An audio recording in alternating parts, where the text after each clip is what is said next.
Compartilhando a Palavra com Adriano Ventura.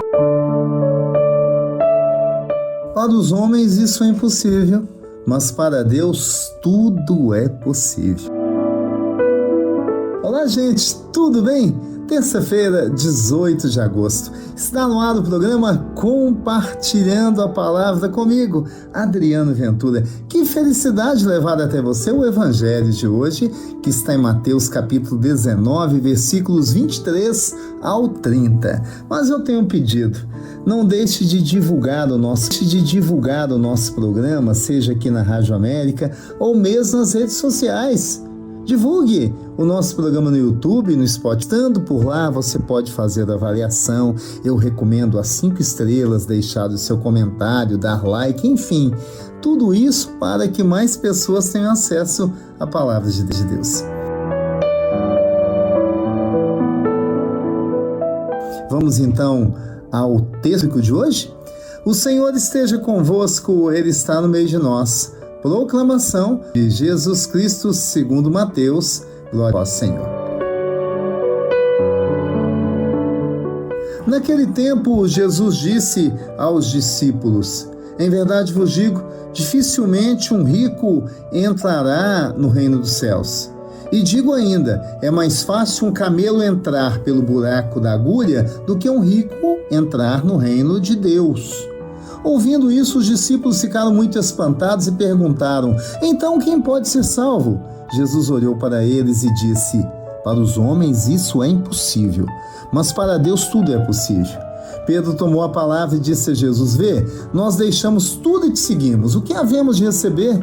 Jesus respondeu: em verdade vos digo, quando o mundo for renovado, o Filho do Homem se sentar no trono de sua glória, também vós me seguistes. Havereis de sentar-vos em 12 tronos, para julgar as 12 tribos de Israel.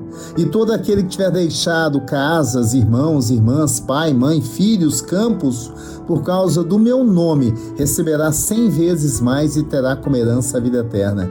Muitos que agora são os primeiros serão os últimos, e muitos que agora são os últimos serão os primeiros. Palavra da salvação, glória a vós, Senhor.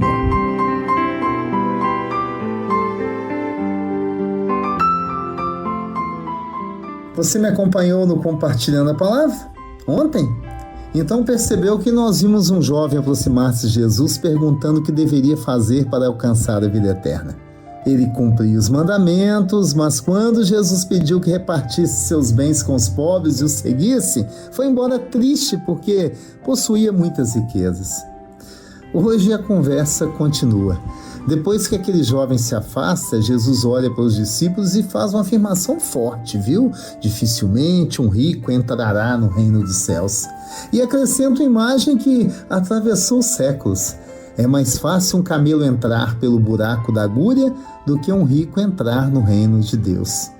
O que Jesus queria dizer aqui?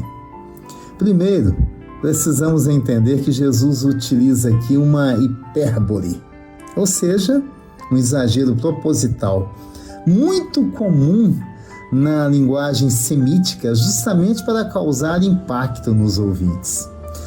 O camelo era um dos maiores animais conhecidos no cotidiano daquela região.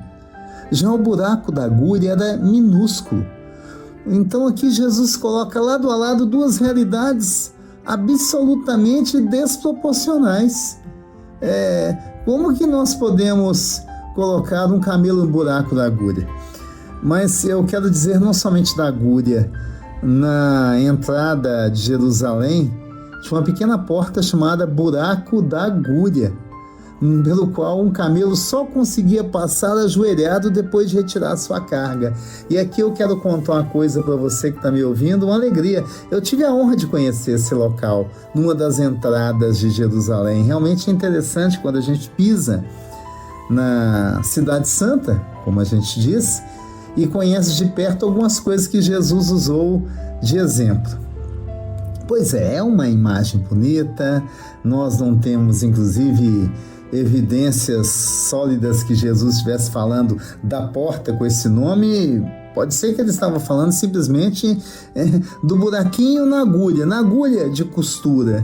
Eu já sofri muito com isso, quando a gente ia ajudar a mãe da gente a colocar o linho na agulha. tinha que, de certa maneira, colocar o pedacinho da linha na boca, deixar ele bem molhadinho, fino, para passar no buraco da agulha, e se não enxergasse bem, dava errado. Pois é, Jesus usa essa linguagem forte para provocar. E eu fico perguntando, por que será que a riqueza aqui se transforma no obstáculo? Naquele mundo, muitas pessoas associavam prosperidade e riqueza à bênção de Deus. Por isso que os discípulos ficaram assustados, né? Então, quem pode ser salvo? Porque eles entendiam que alguém que tinha bem tinha a bênção. Então, não vai ser salvo? A resposta de Jesus marcou o início deste programa. Aos homens é impossível, mas a Deus tudo é possível. E aqui, gente, está o centro do evangelho de hoje. Jesus não está dizendo simplesmente que uma determinada classe social está condenada. Ele está falando do perigo de colocar nossa segurança absoluta nas coisas que nós possuímos. Sabe, o dinheiro pode comprar muitas coisas. Pode comprar uma casa, mas não compra necessariamente um lar, entende? Pode pagar tratamentos, mas não pode necessariamente garantir a vida. Pode, inclusive, comprar o conforto. Aliás, a gente tem acompanhado aqui tantos lançamentos de carros modernos, confortáveis, mas conforto não quer dizer necessariamente paz. Então, quando a riqueza deixa de ser um instrumento, se transforma em segurança absoluta, ela começa a ocupar um lugar dentro de nós que pertence a Deus. Pedro, então, faz uma pergunta até muito humana. Nós deixamos tudo e te seguimos. O que nós vamos receber? É como se Pedro estivesse fazendo as contas, né? Senhor, aquele jovem não conseguiu deixar seus bens, nós deixamos redes, nossa rotina, eu deixei meu barco, nossa vida antiga, e agora? O que nós vamos ganhar? Então Jesus promete que nenhum gesto realizado por causa dele ficará sem resposta. Mas nós precisamos tomar cuidado para não transformar essa passagem bíblica numa espécie de investimento religioso. Eu tenho visto isso por aí, tá? Eu entrego alguma coisa para Deus e Deus me devolve mais. Quantas vezes você viu propaganda até de igreja dizendo: eu dei isso, e Deus me deu 10 vezes mais? É uma lógica comercial? Não. Esta não é a lógica do Evangelho. A recompensa de seguir Jesus começa justamente na descoberta de uma vida que não depende apenas do possuir. Tanto que Jesus termina com uma frase até desconcertante. Ele diz, vou pegar aqui na Bíblia: muitos que agora são os primeiros serão os últimos, e muitos que agora são os últimos serão os primeiros. É a lógica do reino.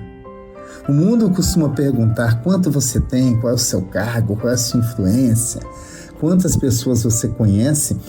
Agora, nesse advento eleitoral, a gente percebe isso aí às claras.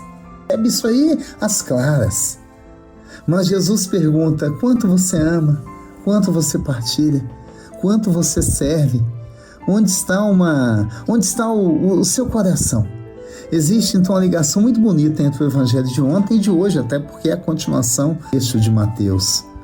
O jovem rico perguntou: o que ainda me falta?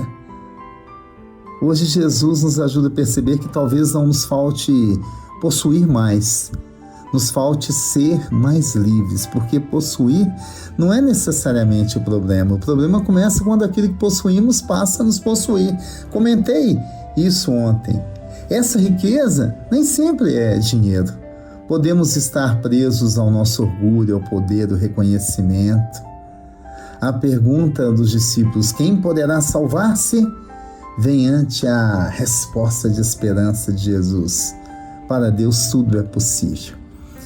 É verdade, gente, que talvez não consigamos romper algumas correntes sozinhos, mas a graça de Deus pode transformar o coração, pode ensinar o egoísta a partilhar, o poderoso a servir, aquele que acumulou a repartir mais, pode transformar a nossa necessidade de possuir na liberdade de amar. Reze comigo. Senhor Jesus, ensina-nos a colocar nossa confiança em Ti. que os bens, o dinheiro, o poder e tudo aquilo que recebemos nessa vida jamais ocupem em nosso coração o lugar que pertence a Ti, meu Deus. Dá-nos liberdade para partilhar, coragem para servir, sensibilidade para enxergar aqueles que muitas vezes ficam por último. E quando acharmos que mudar é impossível, Senhor, recorda-nos da Tua palavra. Para Deus tudo é possível. Que assim seja. Em nome do Pai, do Filho e do Espírito Santo. Amém. E pela intercessão de Nossa Senhora da Piedade, padroeira das nossas Minas Gerais. Eu fico por aqui. Desejo a paz, a luz de Deus à sua vida. Não deixe de compartilhar o nosso programa e a gente se encontra amanhã com Compartilhando a Palavra. Compartilhe a palavra você também. Faça parte dessa corrente do bem.